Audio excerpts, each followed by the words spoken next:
Good morning and welcome to your Farm and Home Show. My name is Joanna Coles, and this morning we're visiting with Jessica Wells. She's the Harrison County Extension Agent for Horticulture. You recently taught a class about growing zinnias, and zinnias are one of my favorite flowers because they're easy to maintain. So it might be a great starter flower. They are pretty versatile.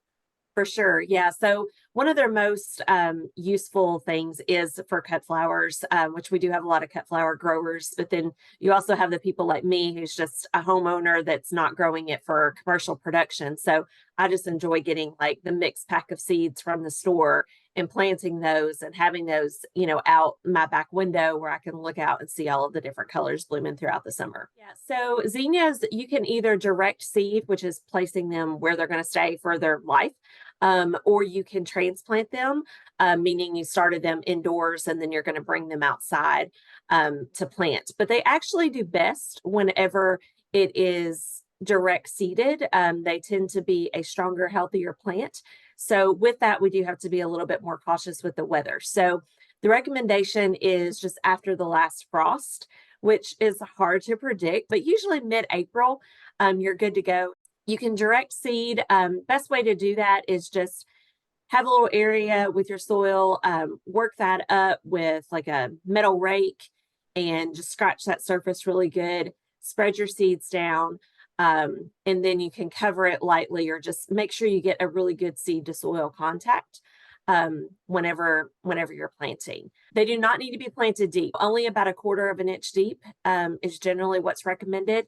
So you can look at your seed packet because there are tons of varieties and different types. And that will give you, for what variety you are growing, that will give you specifics.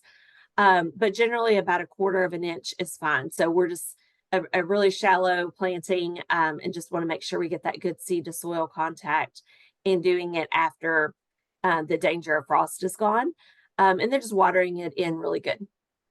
And so, Jessica, a lot of times I'll get the seed packet like you. I Mhm, kind of spread them out, and mhm. then some of them are close together, so I have to thin Right. them. Is it better Yes. to sow them in some type of order, or just to spread them and thin them later?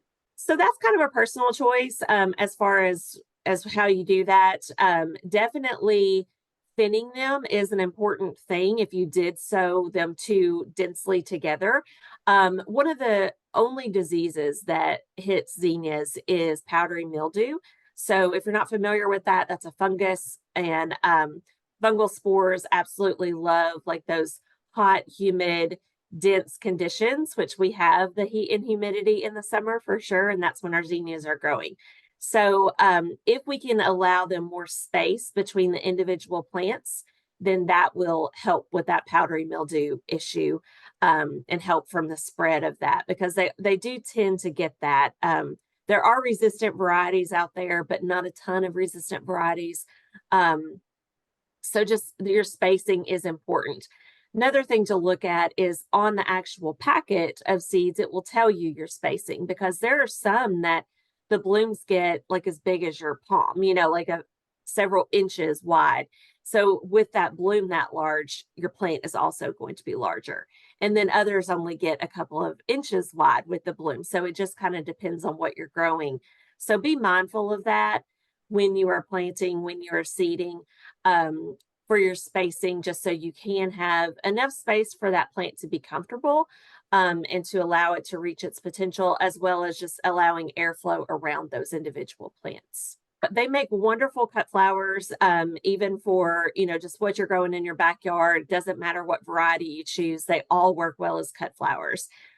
Zinnias are known to have just that single bloom per stem and a long, strong stem.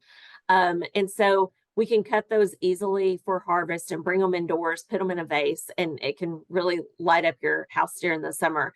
So the biggest tip with that is in the mornings is going to be the best opportunity to cut your flowers. In the morning, they haven't gone through the heat of the day, they haven't lost their water, they haven't been, the evaporation and transpiration that happens with the plants. So in the morning, they are the happiest.